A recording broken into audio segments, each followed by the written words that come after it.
ঘুমের থেকে উঠেই ছেলেকে নিয়ে মাঠে চলে এসেছি। আর আজকেই ওদের প্রথম স্কুল খুললো জানুয়ারি মাসে, মানে এই বছরের প্রথম ক্লাস 4-এ উঠলো। তো প্রথম দিনই ছিল ওদের হিট, তো খেলাতে নিয়ে এসছে। আর এদিকে দেখো মেয়েদের লাফদড়ি খেলা ছিল, আর খেলে টেলে চলে এসছে বাড়িতে। এই কয়েকদিন ছুটি ছিল, বেশ ভালোই কেটেছে। আবার সেই পুরনো রুটিন, পুরনো সব কিছু।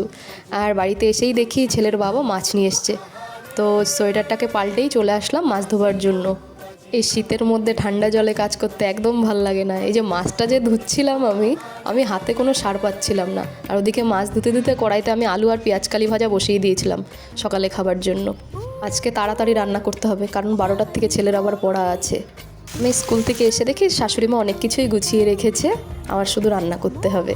তো আর দেখবে রান্নার জিনিস গোছানো থাকলে রান্না করতে কিন্তু বেশি সময় লাগে না। এই শীতকালটাতে দেখবে 1-2 দিন বাদে বাদেই বাঁধাকপি, পালং শাক এগুলো খাওয়া হয়।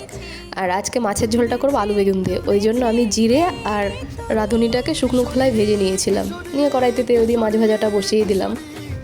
আজকে ইচ্ছা করেই আলু বেগুন দিয়ে করব রান্নাটা, কারণ প্রত্যেক দিন আলু টমেটো দিয়েই খাওয়া হয়।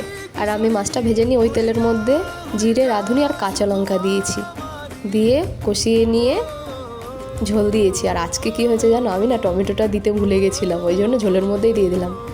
আর ভাজা মশলার গুঁড়োটা দিয়েও নুনটা চেক করে নেবো, চেক করে নিয়ে নামিয়ে নেবো। আর মাঝে মধ্যে দেখবে একদম নর্মাল পাতলা ঝোলও যেন খেতে খুব ভাল লাগে। আর এই যে আমার ছেলে স্নান টান করে চলছে পড়তে যাওয়ার জন্য। ও চলে গেছে অনেক আগে নিচে, ওর মামাকে যেই দেখেছে বলছে মামা তুমি আমাকে দিয়ে আসো, বাবার দিয়ে আসতে হবে না। ওর বাবাকে আর ওর দিয়ে আসতে হয়নি, ওর মামাই দিয়ে এসছে। আর এই যে দুপুরের খাবার, আজকে সকালে এত কাজের তাড়া ছিল, সকালবেলাটা খাওয়াই হয়নি, ওই জন্য দুজনে রান্না করে খেয়ে নিলাম। আর এদিকে আমার পুচকুটা চলে এসছে, আমার দাদার ছেলে, ও স্কুল থেকে সোজা আমার বাড়িতে চলে এসছে।